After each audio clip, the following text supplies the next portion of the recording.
Good afternoon সবাইকে, আমার চ্যানেলে আপনাদেরকে আরেকবার স্বাগত। আজ আমি আপনাদেরকে খুব সহজ পদ্ধতিতে চিংড়ি মাছ ভাপা করে দেখাবো। প্রথমে আমি গোটা চিংড়িটাকে 3 থেকে 4 বার ভালো করে ধুয়ে নেব, এতে চিংড়ি মাছের গায়ের নোংরাটা অনেকটাই চলে যাবে।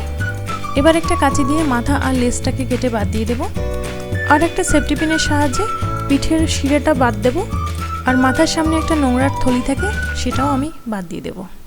আমি যে ছোট ছোট চিংড়ি মাছগুলো নিয়েছি এর নাম টাইগার প্রন। এই চিংড়ি মাছটা খেতে ভীষণই টেস্টি, একটু মিষ্টি মিষ্টি খেতে হয়। চিংড়ি মাছটাকে কেটে নিয়ে আমি জল দিয়ে আরও 2 বার মতো ধুয়ে নেব। এবার আমি একটা মশলার পেস্ট বানিয়ে নেব। এর জন্য আমি ওই 2.5 চামচ মতো পোস্ত নেব, সঙ্গে নেব 2 চামচ মতো জিরে, 3টে ছোট এলাচ দিলে কিন্তু এর ফ্লেভারটা খুব ভালো আসবে। নিয়েছি 3টে পাকা লঙ্কা, হাফ টমেটো আর ছোট্ট এক টুকরো আদা। এবার চিংড়ি মাছটাকে ম্যারিনেট করার জন্য আমি পরিমাণ মতো লবণ, হলুদ, লাল লঙ্কার গুঁড়ো, সর্ষের তেল আর বেটে রাখা মশলাটা দিয়ে খুব ভালো করে মেখে নেব। এবার যে বাটিতে আমি ভাপাবো সেই বাটির মধ্যে সমস্ত চিংড়ি মাছগুলোকে দিয়ে দেবো, আর এর মধ্যে আমি এক্সট্রা কোনো জল ব্যবহার করব না।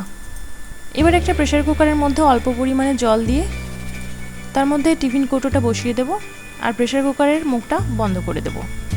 আমি হাই ফ্লেমে 1টা সিটি হতে দেবো, আর তারপর লো ফ্লেমে 7 থেকে 8টা সিটি হতে দেবো। ব্যাস, নামিয়ে নিলেই কিন্তু আমার চিংড়ি মাছ ভাপা রেডি। দেখুন চিংড়ি মাছটা কত সুন্দরভাবে ভাপা হয়েছে। এটা রান্না করা ভীষণই সিম্পল, কোনো কষ্ট নেই, কিন্তু খেতে দুর্দান্ত হয়।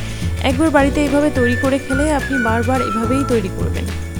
আমার রেসিপিটি যদি আপনাদের ভালো লাগে তাহলে আমাকে লাইক, কমেন্ট, শেয়ার করবেন আর সাবস্ক্রাইব করে পাশে থাকবেন। Thanks for watching.